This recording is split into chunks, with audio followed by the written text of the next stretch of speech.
The end of the year brought the usual holiday festivities, though around the Fraser house there was little to cheer.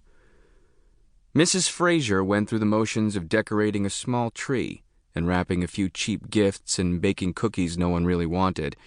As always, she kept the Nutcracker running non-stop on the stereo as she gamely hummed along in the kitchen as though the season was merry.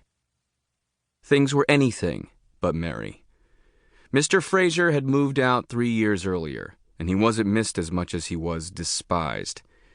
In no time, he had moved in with his young secretary, who, as things developed, was already pregnant.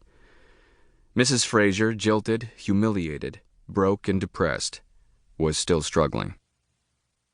Louis, her younger son, was under house arrest, sort of free on bail and facing a rough year ahead with the drug charges and all.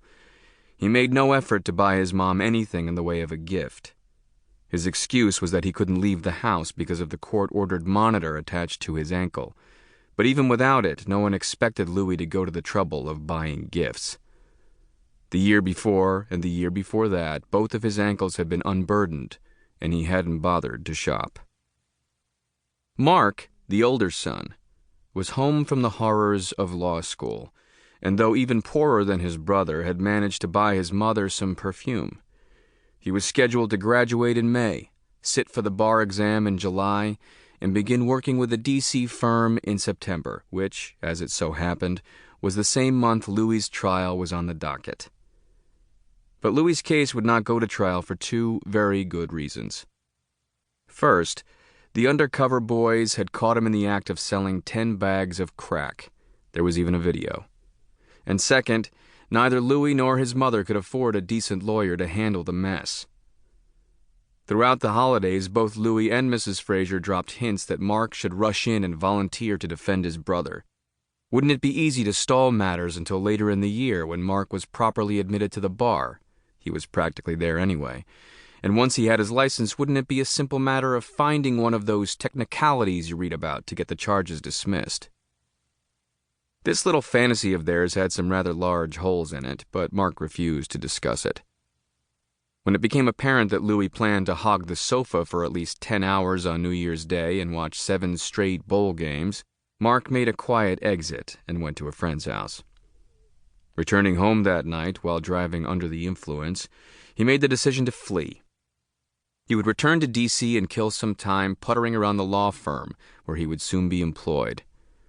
Classes didn't start for almost 2 weeks, but after 10 days of listening to Louis bitch and moan about his problems, not to mention the non-stop Nutcracker, Mark was fed up and looking forward to his last semester of law school.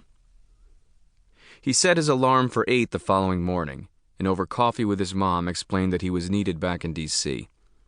"Sorry to leave a bit earlier than expected, Mom, and sorry to leave you here all alone with your bad boy, Mom, but I'm out of here.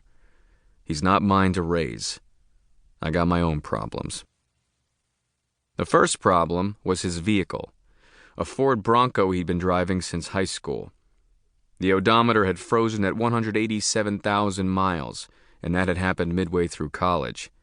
It desperately needed a new fuel pump, one of many replacement parts on the urgent list.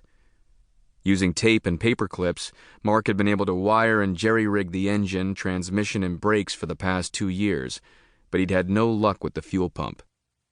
It worked, but at a lower capacity than normal, so that the Bronco's max speed was 49 on level ground. To avoid being clobbered by 18-wheelers on the expressways, Mark stuck to the back roads of rural Delaware and the Eastern Shore. The 2-hour drive from Dover to central D.C. took twice as long. This gave him even more time to consider his other problems. Number 2 was his suffocating student debt. He'd finished college with $60,000 in loans and no job. His father, who seemed happily married at the time but was also in debt, had warned him against further studies. He'd said, "Hell, boy, 4 years of education and you're 60 grand in the hole. Quit before it gets any worse." But Mark thought taking any financial advice from his father was foolish, so he worked a couple of years here and there, bartending and delivering pizza, while he haggled with his lenders. Now, looking back, He wasn't sure where the idea of law school had originated, but he did remember overhearing a conversation between two frat brothers who were pondering weighty matters while drinking heavily. Mark was the bartender. The lounge was not crowded, and after the fourth round of vodka and cranberry juice, they talked loud enough for all to hear. Among many interesting things they had said, Mark had always remembered two. The big D.C. law firms are hiring like crazy, and starting salaries are $150 a year. Not long after that, he bumped into a college friend who was a first-year student at the Foggy Bottom Law School in D.C., and the guy gushed on about his plans to blitz through his studies, finish in 2.5 years, and sign on with a big firm for a fat salary. The feds were throwing loans at students. Anybody could qualify, and, well, sure, he would graduate with a mountain of debt, but nothing he couldn't wipe out in 5 years.